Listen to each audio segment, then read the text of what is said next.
Oh, Hello, yeah. hello. Here we are, back again.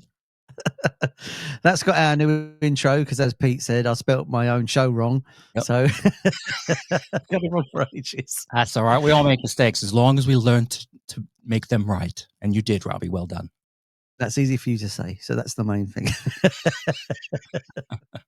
Anyway, so Peter, how have you been, buddy? Yeah, I've been doing pretty good. Pretty good. Got a busy weekend coming up. I'm going to see the Slambovian Circus of Dreams, who they were on last show. They came in and just said hello. So I'm going to go see them after work, and then I'm going to work another day and see them again in London. So it's going to be tough. But something good happened because I was worried. I was getting this pain in my foot. I was like, what the heck is going on here? Then I realized I haven't cut my toenails in like 6 months. So I cut my toenails, and today I'm feeling great. I'm doing tap dance and all that. Yeah, much better. How are you doing? Yeah, I'm all right, mate. Yeah. So welcome to the Pete's Toenail Show. Hey, I just want them to learn a little bit about me. You know, I'm an open kind of guy. Okay, and if you win a gift, we'll send you Peter's toenails. So I've been I've had a pretty good week. I've been getting some new albums, listening to some new stuff, which I'm really excited about. I got myself a new Funko Pop. Are you ready for this? They're my new loves. Lionel Richie Funko Pop. Check him out. Nice. From the Dancing on the Ceiling period. So that's going to go up on the wall and never be used. But you know, we collect these things because you have a few of those. I've got two. I've got three. I've got Marty McFly. I've got what's the other one I got? It's up there. Oh yeah, Freddie Mercury, and then I've got the Lionel Richie one. Right. So would that be considered a collection? Yes, like a serial killer, because there's more than one. So if you're watching this, you want to send me one, feel free to send me a Funko Pop because as long as it's a music one, because I'm into them at the minute. That's right. And if you're listening tonight, let us know you're there. Join in with the chat and tell us where you're from and anything you want to say. Just say it. Absolutely. And also, we're going to go for our albums of the week in a minute. And if tell us what you've been listening to. We'd love to know what you people have been listening to. Or if there's a new act we should check out as well, hit us up in the comments and let us know about that, because that would be lovely as well. We've got a fantastic guest coming on today. Oh, yeah. I'm super excited to have him on. I interviewed him last week. He's an amazing person, or an entity, he's just called the Harkness, and that's all we know. And that's all I want to know. It's fantastic. Yeah, quite a phenomenon. It's a phenomenon. That's the word we're going to use. He's a phenomenon. And we're going to play some of his stuff and have him on later. I'm super excited about that. But first of all, should we get to our albums of the week and what we've been listening to? Okay, just before that, though, I knew this guy talking about collections. He had so many rubber ducks. It was a nightmare. How could anyone be into rubber ducks like that for a grown man? It was just nuts. Here's my first album. That's me again, isn't it? I love rubber Did you buy any when you went to LA? I've never been to LA, and I've never been to LA. About that. Okay, so I've been listening to a little bit of Lou Reed, Street Hassle. Oh, nice. Do you know this album, Robbie? I've seen it. I've never heard it though. What's on it? Anything I know? It's great. It's well, the biggest song on here is going to be there's no big songs on there. Street Hassle itself. So Give Me Some Good Times is a real rockin' tune. It's really great. Then there's like the sarcastically humorous I Want to Be Black, which isn't very PC these days, but quite good. And Wait, like the horn section in Wait is amazing. But his opus is definitely Street Hassle. Lou said once of himself that if any song is him in any of his discography, it's this one. Right. As much as you can be. It's all about New York City, the glitz and the glamour, the crime and the grime, everything all mixed together. And it's quite interesting because in he was kind of putting it together as he was recording it. It's 11-minute song, so it's quite long. It's got 3 different movements, if you will. And in one bit, he uses the line, what does he say? I wrote it down because I want to get it right. He says, tramps like us, we were born to pay, talking about prostitutes. But one of the engineers said, wait a minute, I don't think you can use that line. It's one of Bruce Springsteen's lines. Yeah. Funnily enough, Bruce was downstairs recording what would become Darkness on the Edge of Town. He went down there, spoke to Bruce. Not only did Bruce say, yeah, use the line, whatever you want to do. He also is uncredited on the song himself. So Bruce does a little cameo on there. Oh, that's cool. Yeah. That's cool. How far after Transformer is that? Is that a couple of albums down? Or is it? Transformer was what, 74? Yeah. This one was 78, I think it was. Oh, so it's quite later. 78, yeah. Yeah. This is when he was just coming out of it. He was real drugged up and, he was going through a divorce. It was really quite hard for him. Yeah. Yeah, but so this one put them back on top. I think it's one of a for people who know Lou Reed. Street Hustle is you have to have Street Hustle. Oh, fair play. Sounds like Yeah. it'll be on Spotify. We'll put links in the description to all the Definitely. albums we listen to, so you Yeah, can definitely. check them out after as well. What about you, I've Robbie? been What have you been listening to this week? Well, I've ordered some new albums that have come through, so I've been playing them this week. So we're going to talk about those. The first one I want to talk about is the amazing One Hand Clapping, the Paul McCartney and Wings album. So they basically got a studio in 1974, and over 4 days they recorded their live set. Almost is what they did, and it was released as a TV/movie, which you can get on YouTube. We'll put links for that as well if we can find it. And it's basically just a live set in a studio with a full orchestra and all the bits. And it's an interesting album because it's 74, right? So it's only like 4 years after the Beatles are broken up. So when he gets to some of the Beatles stuff, he kind of skips over it a little bit. Yeah. So he does like Lady Madonna, but it's, a verse and a half, and then he goes into something else, and then he does that, and then he goes into something else, and bits and bobs like that. But if you get the deluxe vinyl, which that is, you also get a lovely little 7-inch, which looks like a tape box, which is really nice. Can you see it? I can't see anything now. Yeah, lovely. And on the back, it's got his handwriting on it, or an engineer's, and it says 7 inches per second, date 30th of the 8th, 1974. And you get bits like that, which is really, really nice. And then when you get into the actual vinyl itself, it's all handwritten on the vinyl as well. Well, not it's printed, but you get the idea of it. Yeah. And then it comes with a lovely little sort of fold-out poster of the people playing on it and stuff like that. Now, the real hero of this album for me is Jimmy McCulloch, the guitar player. He died really young, died in 79. I think he was only like barely 30, but his playing on this is phenomenal. He just absolutely shreds on this. Like, he's one of those players that would sit in the background, and then when he had to and they went go, he would literally just tear your face off. And then after that, you wouldn't hear from him again. And his playing on this is phenomenally good. Unfortunately, we have to be careful because on YouTube we'll get banned, but there was issues with certain things that became more important than music, from what I can tell. And then that's why he's not with us anymore, which is a real shame, because he just would have been one of those players that everybody would have, aspired to play like. Even from this, if you hear him playing on it, it's phenomenal. Hopefully me and yourself are going to do a bit of a review on this next week, and we'll put it on our channel so you can have a look at it and stuff like that. Great. But so that's what was he in the original Wings then? He came along a little later. There was a couple of iterations first, and then Jimmy came on a little later, but he was probably one of the better guitar players that they had. Denny Laine was a good guitar player, but Jimmy was another player. He was little tiny guy, little skinny guy, but when you said go on, he would literally just go like a race car and just shred. And he's brilliant on this. He's brilliant on it, and it's really nice testament to his work as well as a Wings member to say, if you want to hear him, play this, and you'll really get really good. Excellent. That's my first one. What about your second one? I'm looking forward to listening to that, mate. Okay, the second one, while we're on the subject, is Bruce himself, The Wild, the Innocent, and the E Street Shuffle in cassette form. Oh. Whoa, look at it go retro. Look at that. That's cool, mate. Yeah. Oh, I love this one. There it is. It's great. It's a little bit slow. I got to put stick a little match box in there to hold it right. But yeah, it's great. It's a great album. It's his second album. His first album came out, I think, in April of, was it 73? Yeah, 73. And then this one came out in December. So the second album in, a year. So it was really great. The showstopper on it is Rosalita. Yeah, I know that one. That is like the feel-good song of all time for me. I love that one. And it's, of course, because I'm from New Jersey, I can relate,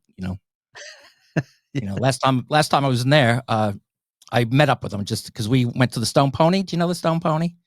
There's this bar called Stone Pony in Asbury Park where he grew up, and he used to play there a lot. I saw the Ramones there a few times. I saw Warren Zevon there. There's a lot of bands play there. It's a really tiny place, but it was going under. So I tried to help him out. So I had Bruce come over.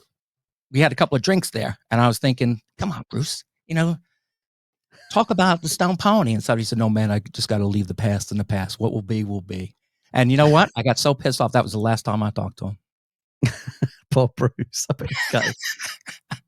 Some people won't believe it's great. It's a great album. It's not one of the most played albums, but it's a lot of fun. Yeah. Yeah.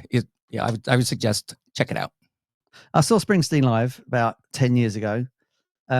I was super excited to see him, and I got to be honest, it was one of the most boring gigs I went to. Really? But that's not his fault, because what happened was he was doing a tour where people were holding up cards, and he was going, right, we'll do that song, and he was picking the audience. So a lot of it was deep cuts, and then every now and again you'd get Born to Run, Born in the USA, Hungry Heart, and stuff like that. Yeah. But it was very sort of like, oh, let's do this one, and it was some track. I was standing there going, what is this? Yeah. Strange. It was, yeah, and he was very good, and he played brilliantly, and the band Rex and Clarence was there as well. But it was just one of those tours where it wasn't for the deep fans. It was for the people like me. I've got to rate it CD and go, that sounds quite good. So and unfortunately, not only did he do deep cuts, but he did 3 hours of it. He did, yeah. He did do Rosalie at the end as well, which is great. Yeah, he usually end the concert with that. That's great. So my second listen of the week has been an album yet again I've been waiting for a long time, and it's Rock and Roll Star, this new David Bowie album. It's very shiny because it's silver with black on it. Nice. So what this is, there's a new box set that's come out. It's like £74. This is the cold down version. And do you remember a couple of weeks ago I showed you the Divine Symmetry Hunky Dory one? And it was all the demos, and that's what I hoped this was going to be, but it isn't.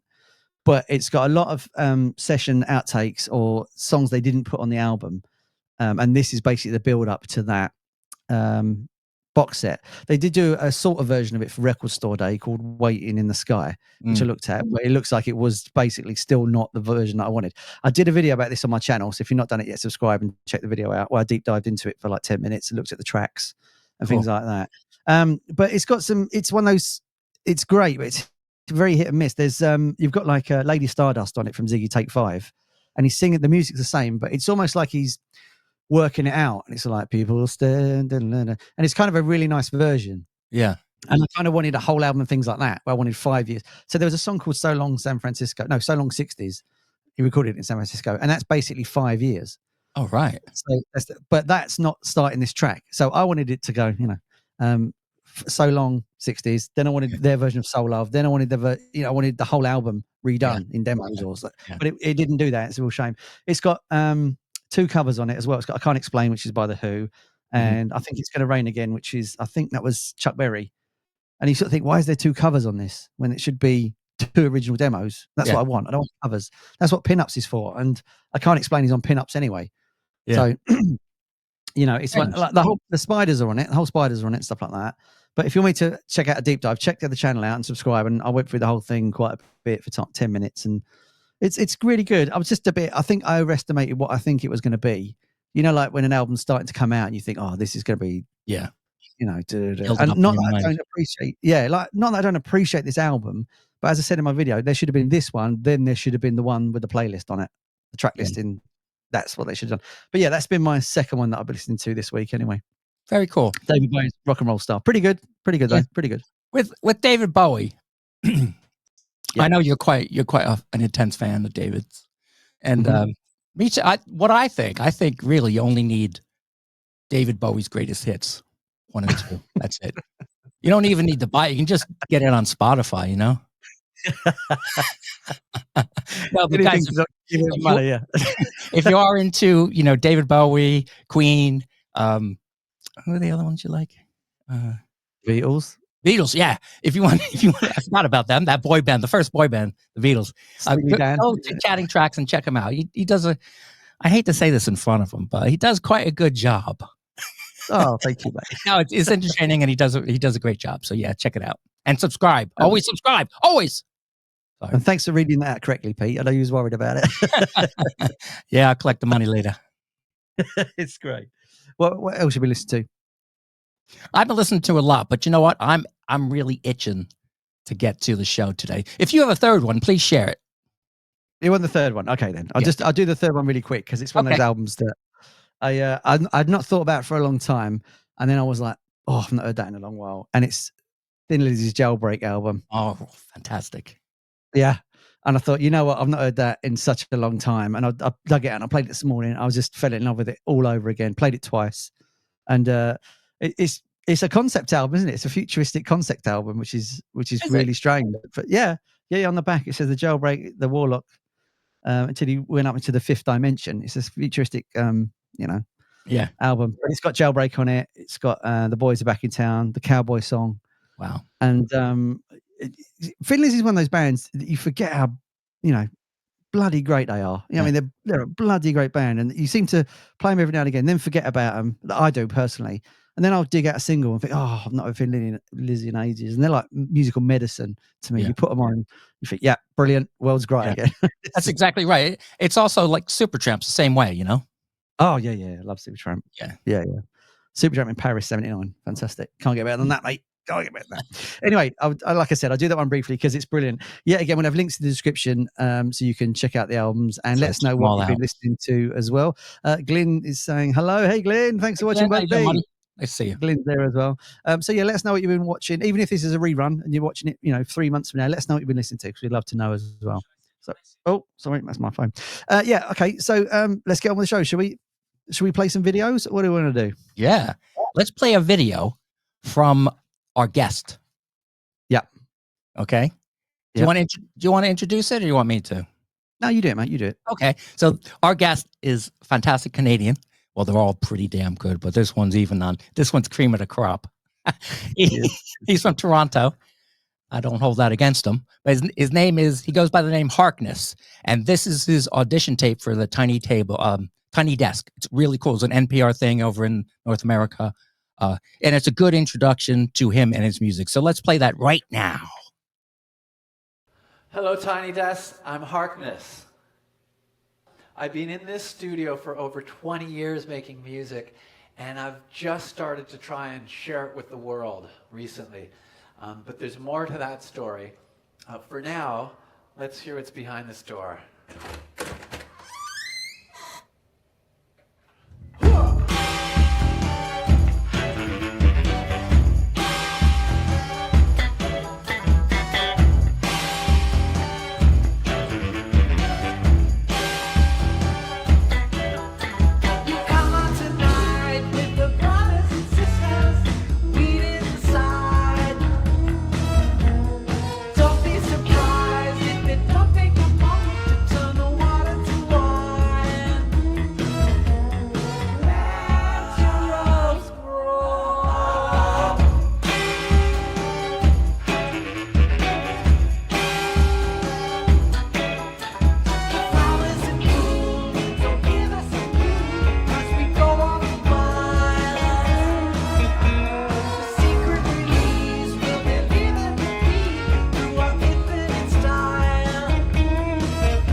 Drummer to play fills here. I'll get one. It's gonna be like a modern White Stripes.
Wow. So Oh my cool. gosh, that is amazing. That's amazing. Brian John Dean says, I like that. Hey, Brian, nice to see you, mate. Thanks for stopping by. That's amazing. Oh. I mean, I said to Harkness, if you come along, could you do a song? And he said, maybe not this time. And I get why now. I can see why. Jeez. Wow. There's only one of us Excellent here. stuff, though. Really great, really imaginative. That's amazing. Just quickly, Glyn says War of the Worlds is one of his top albums. And I agree with that one as well. Harkness, choice. mate, what a absolute player. Shall we bring him in all the way from Toronto? Yeah. Ladies and gentlemen, it's the Harkness. Hello. Hello. How's it going? All right. My goodness. Could you put him in the middle and let's make a Harkness sandwich? Okay, Sure. see what I can do. 1 second. There we go. Right. You are great, mate. Thank you. Thank you. That is raw. Yeah. I was going to say shit, but I'll try not to swear. You can. Go ahead. That is raw performance stuff. And that was super fun. That was a crazy choice. I love that you chose that one. But Yeah. Well, we've got plenty others, but I think that one just is a good introduction to you, you know? Do you want me to tell you a quick story about the Tiny Desk stuff? Yeah. Yeah, great. Yeah. So that's a huge catch if you can get picked by Tiny Desks, as you know, and they've got all sorts of viewers and all that kind of thing. But it's only for U.S. born. So I did I'm from Harkness from Buffalo audition thing, and I made it into like the top certain 89 or whatever it was out of, I don't know how many, but I don't know when they caught on to the little snake in the grass, the Torontonian, but I never got picked. But God, I would love to do Tiny Desks. Yeah. I think it's when you said, "What's that, a boot?" You got me. It's always the giveaway. But you got to do what you got to do. So I'm doing whatever I can to get the grass through the concrete. Of course, yeah, definitely. Yeah. It's all about the hustle, baby. Yeah. Embarrassing. Yeah. We have a band. I do a show called Unknown Sounds, which is just independent music, and the artists send in the music themselves. We have a band on there called Anabolic Steroids, and the way they got started was they would put like reviews of gigs, non-existent gigs that they said they did last week, and it was so great. And then they would go to gigs, and when the band would take a break, they jump on stage and start playing. But that's what you got to do as an independent musician, don't you? Nice one. I heard that Kiss got their, obviously we all know who Kiss is, but they were playing empty rooms with just the girlfriends, and for maybe the first year or so, and they're like, this is what we all do. And they decided to pretend to be promoters, and they hired, I don't know if it was the New York Dolls, but some big New York band. It wasn't New York Dolls. And they hired them as the promoters and put themselves as the opening act. And they played this kind of 3,000-seater place, and they invited record industry to that one. So they got to perform in front of this huge crowd doing their craziness, and they got signed immediately. Wow. By pretending to be promoters and putting on the show themselves and hiring a much more established band and just putting themselves on the bill. Smart one. That's wicked. So let's talk about I love Gene and Paul. I interviewed you last week, and that's going to come out next week, the interview. And we talked a little bit about your past history. So let's talk about music when you were growing up. What music were you listening to, and what was in the house? Well, it's such a long haul of that kind of stuff. So early stuff was a lot of jazz with my dad. Everything from Miles to a guy named Maynard Ferguson and Weather Report. You know those names? A lot of jazz was in the house, but a lot of stuff like Stevie Wonder, the Carpenters, Billie Holiday, Chicago, Beatles. A lot of kind of the more musical pop stuff, I guess, that would have lots of amazing vocal arrangements or horns and things like that. So a lot of arranged stuff. That was his stuff. Beatles, John Lennon, McCartney, all the solo stuff. And so it was a lot of that was just siphoning on through classical stuff too. It was just my dad had the most insane, incredible audio gear too. We weren't allowed in his room. It was like locked up kind of thing. You just hear the most incredible music blasting from these massive speakers. Wow. My dad would just be along with the fan on. So, I mean, his love was so evident of music that it just passed on easily to all of us. And he would take us to concerts very, very often, as probably from 5 years old to 13 or so, just many like jaw-dropping holy shit moments in it. Buddy Rich and crazy Count Basie, like before they all died, I got to see all these insane performances, and it definitely got into my blood as far as my orchestrations. And I definitely can keep things simple, but for some reason there's a lot pouring out that's definitely has to do with the past. Certainly does. Hey, Harkness, what do you stand on the Partridge Family?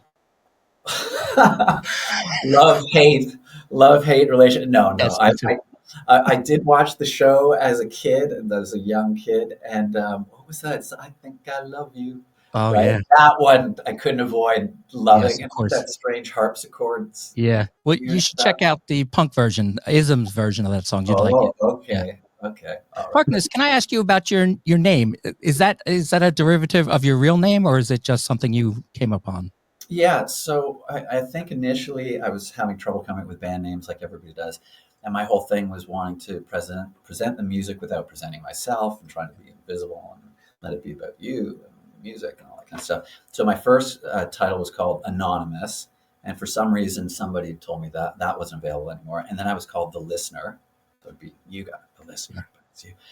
And then some guy from Florida kind of texted me, hey man, he was a rapper, like, fuck you, that's my name kind of thing. So I took that off the phone.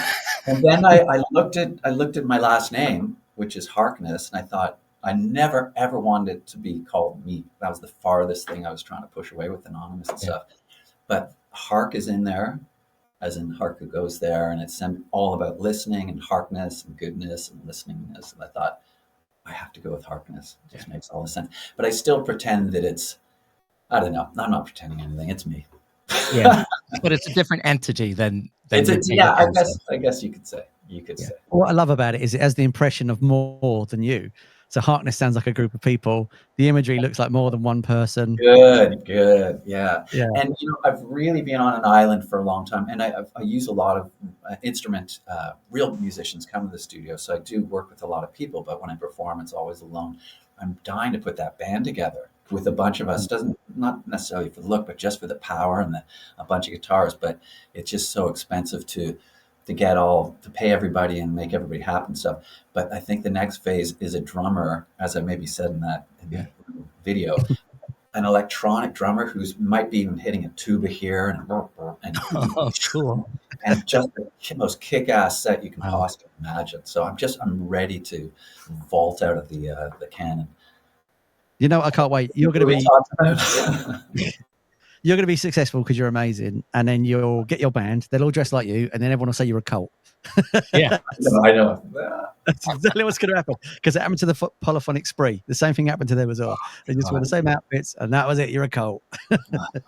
Well, I think this thing is a blessing and a curse, the whole look stuff, and I think it helps me set myself apart. But I think I'm sure it's turned people off too, and I know that I'm super comfortable like this because I do feel invisible, and then that means I can plug into something entirely epic or different or nothing and everything. And so this is a way for me to get to the deepest place I possibly can. I think if I had no visor and a turtleneck, it just wouldn't work for me. I don't know why. Right, yeah. So this is liberating, but I get the feeling that some people are loving it, and I'm going by my DMs. Let's say I love what you do, man, and the others like the 5 crying and laughing.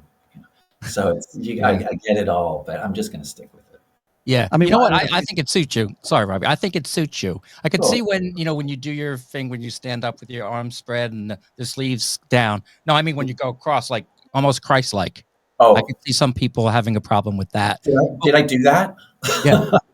In that video, I should watch it again. But what I like about the whole uniform, let's say, is that the blue garb makes you almost invisible, and the visor, it's almost reflective. So instead of looking into your eyes like the window of your mind, we're basically looking at us, at ourselves. He's got it right, Robbie. That's right. Got it. That was a big part of the mirror. Yeah, well, it works. It works, mate. Oh, love it. Yeah, love it. That's very cool. I also like the art behind you. Did you? So some of that stuff, I wonder if I could do it. I can't imagine. but you can see a little bit of it. That's a kind of a co-creation from a really great artist, a friend of mine named Wes Tyrell. You can find him; he's great. And some of my stuff I've always drawn as well as a kid. And he took some of my drawings and colored them and did his own thing. And you just do what you can with what you got. I just got some banners, so they just pull them up when you get to any stage and put them behind, and they definitely add a little spunk to the festivities. And and I think it's just fun to create a world. I guess you saw on the tiny desk, I did have the tiny desk and flower, like I had to for the video. That's not usually there. But I have a pretty cool outside of the box presentation, and especially with the drummer, I think it's going to be, you'll walk into the bar, see the setup and go, ooh, like what do we have here kind of thing. That's the kind of reaction I want even before I arrive. I mean, it's amazing. I spoke to you last week, and we've got you now. I don't actually know what you look like. No, I love the fact of the anonymity stuff. That's fantastic. Keep it for the big Kiss reveal album, Unmasked or like that. It's coming. It's coming. Does anyone know who you are? Yeah. Does anyone? No, that's amazing. No, actually, yeah. Aside from my mother, no. I think I'm sure that the photos will be. If I get anywhere, you'll see the worst shots of somebody ever drunk at a party. That's all right. So you've got a home studio there, like you said in the video, and obviously sitting in it now, and you've been in it for 20 years, never left, just gets food for a slide in the door. It's wonderful. Being that insular, does that sort of help your music because you don't know what's going on around you, or you're not getting influenced by what's in the charts or other bands because you're just in your own space working on it? Does that help you being in that sort of isolated area? I wonder whether it helps. I'm not sure if it helps, but I don't know whether it would matter whether I was inundated with other music or not. I feel because I've been doing it so long, and also since the father and the child, like starting piano at 4 or 5, and then it's just been forever. So at a certain point, I just got locked into something that was good or bad, indestructible. Like I've got it so insanely focused that it's probably a good thing that I'm triple focused with the door closed and nothing getting in here. But I think that even if it was a noisy room around me, it wouldn't matter. It's really locked. Like this music is happening and I can't stop it, and it's happening. So what doesn't matter what else is happening. This thing is happening. That's fantastic. Should we play some more music, Pete? What would you want? What do you want next? Yeah, let's play another Harkness video. Which one would you want? How about Ciao to the Beauty? Okay, lo-fi at its best. Get ready. You want lo-fi, you got lo-fi. You want the best, you got the best. So drink, rest for the journey, surprises light in these eyes.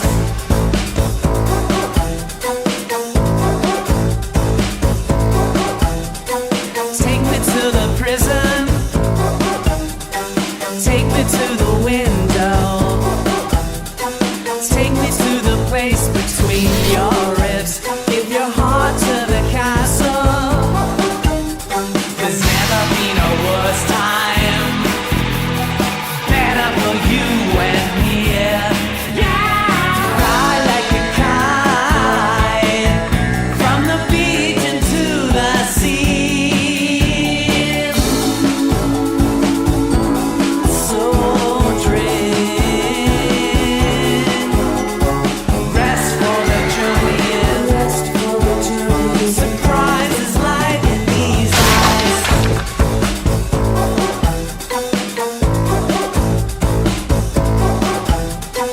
Look up at the sky, kiss yourself goodbye, burn like the sun and come undone. Give wings to the champion, mine, yours, and here she is. It's great with the people till the blood turns. You gave me all you got, I'll return the favor.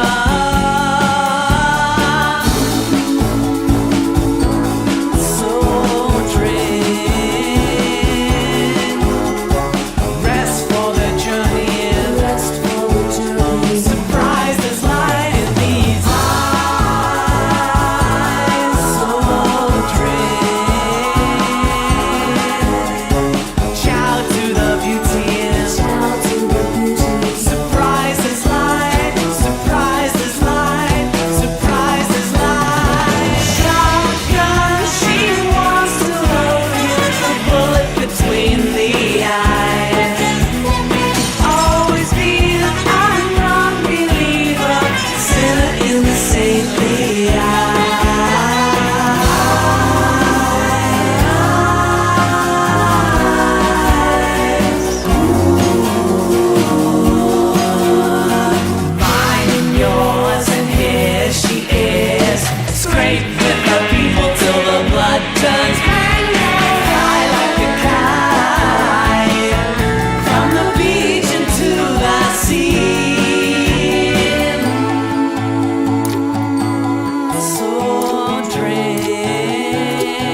rest for the journey. Rest for the journey. Surprises light in these eyes.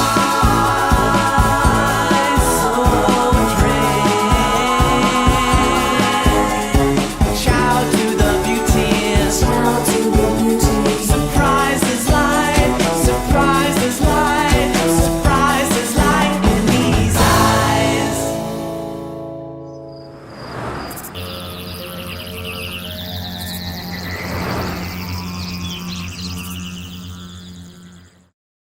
I love it. There goes away the space Fantastic. train. You know, I'm going to say it. I don't know if you would like this or not, but in that song, and also in Moon, what is it? Moon Moonspell. Spell. Yeah. It reminds me a lot of some of the Lemon Twigs with the harmonies, Oh. Mhm. and just like the coming of all together into those beautiful harmonies. It was really Aw. great. Wow, that's about the best thing you could say. I just discovered the Lemon Twigs. I didn't discover them, but I've just discovered them myself recently. Yeah. And I'm doing a deep dive. They're blowing my mind. How Robbie and I love them, don't we, Robbie? We do, yeah. absolutely adore those dudes, and I'm doing everything in my power to attach my claws into them and meet them and be with them and I'd love to collaborate. Of course, any of us would, but holy smokes, they're heavyweights. I think that Yeah. They're great. Well, Yeah. we're going to see him in Brixton, so when we meet him backstage, we'll let them know about you. And oh my God, I love them and respect them. Like probably the last 20, 30 years, some of the best writers I've heard in that long of a time, I think. And the consistency, good. sophistication, and the earworms, they're fucking, I cannot get them out of my head these days. They're fantastic. The new album's the best they've ever done, in my opinion.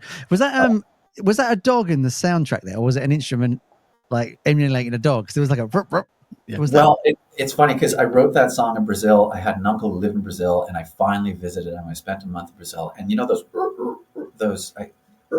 they're these strange little Brazilian. So I bought a bunch of Brazilian instruments. So it's that, and I couldn't do it very well. Like it was pretty crappy. So I also was doing the. I was trying to. I was barking as well, and just trying to get that kind of. What the hell is that in the back? It's really cool because, like you say about the earwormy thing with the Lemon Twigs, as soon as I heard that, I was like, "There's a dog in there." I was like, that's cool. Yeah. It's That's funny. great. Are you musicians? I know you love music. Do either of you write or mix or any of that kind of stuff? No, like I said to you last week, I used to play drums in a band, and that was it. But apart from that, drummers don't count apparently as real musicians. So I say no. Oh yeah, you were telling me. That's right. Yeah. I was saying that because I know we don't have a time traveler machine, but I would love to have you guys come over to the studio when I'm mixing something like that or anything else, because there's so many elements at times that it's difficult. I'd love a second opinion on, is the dog bark too loud? Like really, every time I hear that song, I'm like, that's one of the aspects that I go, should I brought that, up or down? And I'm currently mixing now, and I love it so much, but it's really difficult. And I'd love ears like you guys to come and go, oh, crank the, let's just, I'd love to collaborate on the mixes because I do, I think I feel like I could use some help. Oh, mate, send it over. We'll have a listen. Yeah, no Right, worries. I could do that. Yeah, do that. I'd love to do that. That sounds fun. It must be so confusing. What? It must be so confusing because you do everything on there, don't you? Yeah. Well, I do. I write them and then I sing and play guitar, bass, piano, and drums if it's simple. I was telling Robbie if it's hard drums, I'll get a really good drummer to play the good stuff, but I do the Neanderthal stuff. And I do mic everything and mix everything as well. And it is a lot. And I love the performing and the writing a lot more than having to mix it and do all that kind of stuff. It's a necessary evil. Yeah. But I wanted to say to you guys, I was watching the show earlier, loving the banter and the choices of albums that you guys were talking about were blowing me away and kind of filling my heart. And to be on a show that had Paul McCartney's name mentioned and Bowie's name mentioned and Bruce Springsteen, I was like, this is crazy. So thank you. Blew me away to listen to you, and then now I'm part of this. Thanks for coming on, man. It's definitely. We love having you on. Glenn, our friend, says it's very Boosh. I love it. Do you know the Mighty Boosh at all, Harkness? Have you ever heard? No. It's a TV show that's really surreal. And they do their own songs in it. And he's saying it's got that. And Dawn says, It's a great look. Definitely works. You've got a great sound and a great smile. Look at that. Oh, thank you. Did she say that? Lovely. That's amazing. But it's great. So should we move on to a topic? We were going to talk about sort of music stuff. You're right to hang around and chat for a little while. Is that okay? Whatever you like. Sure, absolutely. Fantastic. Yeah. So we were going to talk about this, Pete, if you remember. Queen have recently just sold their catalogue for $1 billion. Yeah. To that, is it BGM, the company that buys? I know Sony's a part of it. I think it's BGM that is the actual owner, but Sony was in talks, and I think this other lot bought it for £1 billion. Harkness, how do you feel about that? Is that too much money for catalogues, you think? And would you sell yours, say, 20 years from now for that bit of money? Yes, I would. You have no idea how quickly I would sell for that price. I know I hate the idea of music and sales and all that kind of stuff, but things have changed so much. I remember back in the day, this is topical, that Neil Young had a big rebellion against anyone who would do anything related to a commercial with their music. And then he had that song, "This Note's for You," and he really harassed people who would have their song attached to a car commercial. And back then, when those artists were making millions already, I think he had a great point for integrity, and don't attach Shout of the Beauty to some fucking piece of soap or some bull. I'm trying to be better with my swearing. Really holding back. But you get the idea. I think back then he had a point of being rebellious, but right now, because it's a lot more difficult to make coin in music, with Spotify and everything else that's going on, I think there's a lot of struggling artists. I would not put it past anybody or boo-hoo anybody who did anything to make a bit of money so they continue to make music. I hate the idea of having my song attached to something, but I would do it in a heartbeat because it's so difficult otherwise. Would you not worry as an artist, though, it would kill? So say this company buys the music, and then you're played on the radio, and then they turn around and say, right, we want £2 now, and you go, oh, we're not going to play them anymore.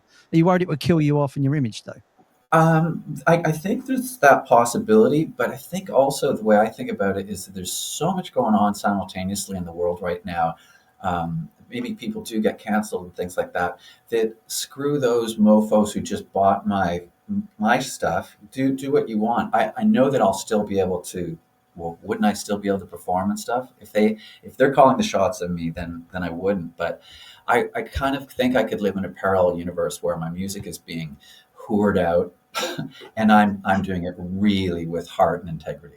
The two can coexist for me. Yeah. The question is, though, is if you sell your catalogue to Sony, for argument's sake, they own your rights and you want to go on tour, do you then pay them to play your own songs? That's the question, isn't it? I think so, or at least a percentage. I'd have to look into the fine print of that, but $1 billion is, I'd share it with you guys for this break you're giving me and everything. But it's on tape. Yeah. Oh, you got it. In the Queen deal, though, they are allowed to go on and continue to tour. It will not affect them at all in that way. It's just the actual publishing rights. Yeah. Right. And it's actually £1 billion, so it's like $1.2 billion. It's crazy. That's insane, isn't it? That's more than enough. Yeah. What I'm thinking about, the first thing I thought about wasn't, Robbie, what you were saying, but was, you know what? All this stuff, it's great music. It's great music. It's old music. You know, it's old. Why not take some of that $1 billion and put it into new music? You know, exactly. There's so much new talent out there that is amazing. You know, come on, take a shot on it. You know, what is it? What is $1 million? Put it towards Harkness. Let him do what he wants. Oh, full time. Harkness, do you work other than? I do, I'm not ashamed to say. So I should I keep it mysterious, guys? You advise me. You can be my advisors here. Keep it mysterious. Keep it mysterious. I do have a part-time gig. Let's put it that way. Yeah. And do you make money? You don't make a living from your music? No way. Not even close. I've made little.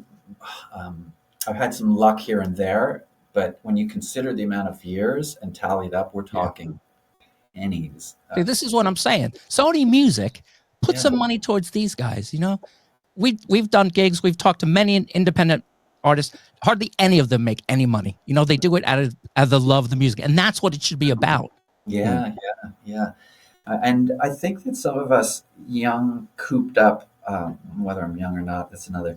But young cooped up artists are just bursting with ideas as far as expression and presentation and things like that, that I think it's the better place to put the money. This is where you can get some new jizz on the Exactly. world, and some really cool new things. So Queen, God, like I think they're worth every penny because they're that unbelievably good.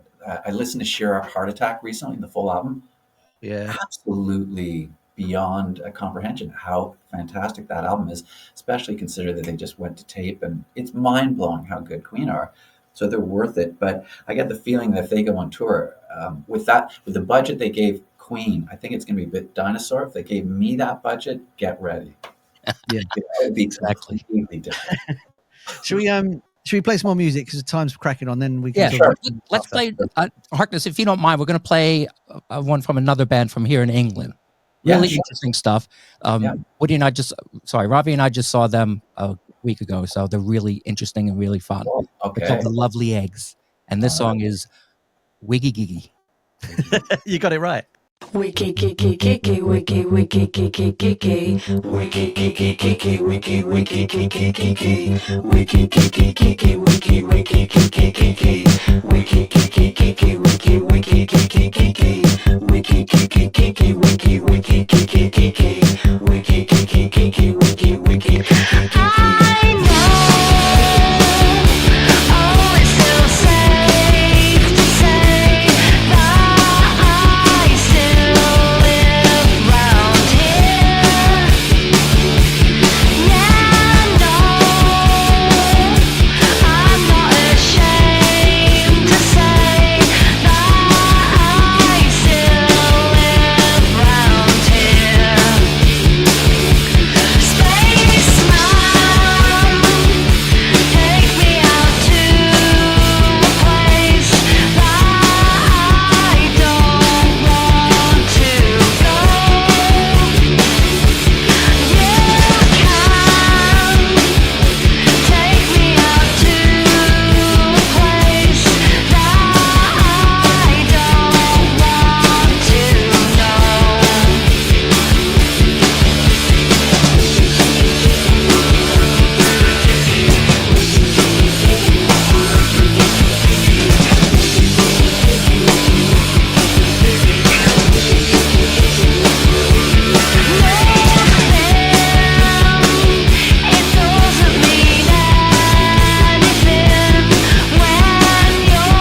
Wow. Yeah. Wow, my kind of video. Yeah. I think Well, it'd be great to see you and the lovely eggs together. Oh, I Yeah. know. I would love to be hooked up with them and the guy who made the woman, man who made the video. I'd love to meet them. Kind of see what we can do together. They do they do everything themselves. They're a married couple. David, the one who does all the videos and things. So Really? Yeah. Nice. Get Yeah, in touch great with them. I'm sure energy. they'll probably be able to help you. Nick says, Harkness says, a great guy. His music's really good. Is he on Instagram? I can't find anything. Where's the best place to get you? So I am on Instagram. It's Harkness MFA. And the initial birth of that was music, food, and art. Because I draw, freaking love food. I cook. I've got my own hot sauce. I sell it on my website, Harkness Hot Sauce. Wow. I'll send it to you guys on me. I'm happy to Do it. Great. Music, food, and art is my big vision eventually. So when I come to town, the circus comes to town, you'll see jerk marinade, hot sauce, and posters and music. That's great. Fantastic.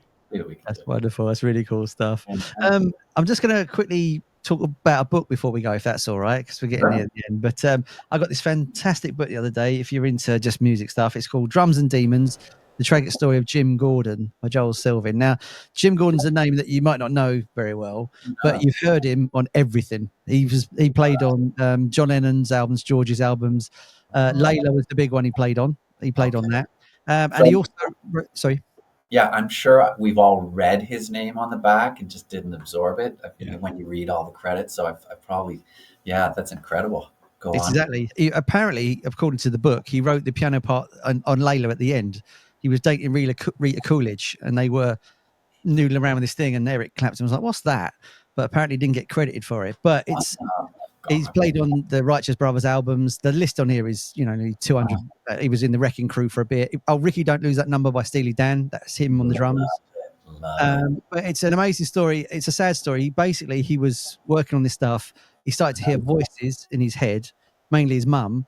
And in the end, unfortunately, he went round and he killed his mum with a hammer. God. And it's about the book of, like, did anyone notice and things like that. But I was watching an interview with the author the other day, and he said that people that were there at the time said, they carried the guilt for years that they didn't do anything. But it turns out, they couldn't have done anything. It was the 1970s. The man was mentally ill. It just wasn't very fair. But it's just an interesting book, just for the journey of what happened. So if you're, we'll put a link to this in the description as well. If you're on holiday soon, like I am, and you fancy a really interesting read, this book is definitely it. No, if it wasn't the 70s, though, maybe he was just tripping and he thought the hammer was a drumstick and his mom head was a snare drum. I can see that. Hey, anybody can make that mistake. There's no filter there, is there? It just. I love it. What we're going to do, you're going to wear the Harkness's visor, and that's going to be your filter from now on. Yeah. Nah. That's why I like this, No, I'm not real. This isn't really me. He's actually talking into a shoebbox. And I don't. Yeah. Nobody's listening. We just make up all these comments, Harkness. Nobody's really listening. I am listening. Harkness is here. Before you go, Harkness, where's the best place for people to reach you? I do think Instagram at Harkness MFA or www.harknessmusic.com. And at harknessmusic.com, it goes a little more in depth with the art, and you can read a bit about it and see more stuff. And, cool. And currently working on the second album. For the first album you guys have heard called The Occasion, which is a bit of a meaty listen. There's some simple stuff, but there's some pretty intense stuff. This next album is a little bit more Harkness jukebox, as I was saying, kind of candy for the ear. It's mostly 3-minute songs, just bang, bang, bang, bang. Yeah. Really fun album coming up, and got 2 songs that I'm mixing right now. Maybe I'll send you some early mixes, guys. Great. Fantastic. Great. I think, sorry, go on. Sorry, I just think, imagination, creativity just flows from you. And no matter what you do, it's going to be great. It's going to be explosive. I hope you're right. Thank you. No, it is right. We'll have links in the description, obviously, for all your stuff. And then the interview I did is going to come out next week. So subscribe to the channel, and then that way you won't miss that as well. And we'll have it there. Hang around in the green room. We're going to talk to you after. But thanks for coming on, and we really appreciate you. Everybody. Nice to meet everyone. Cheers. Thank you. Bye-bye. In a second. Cheers.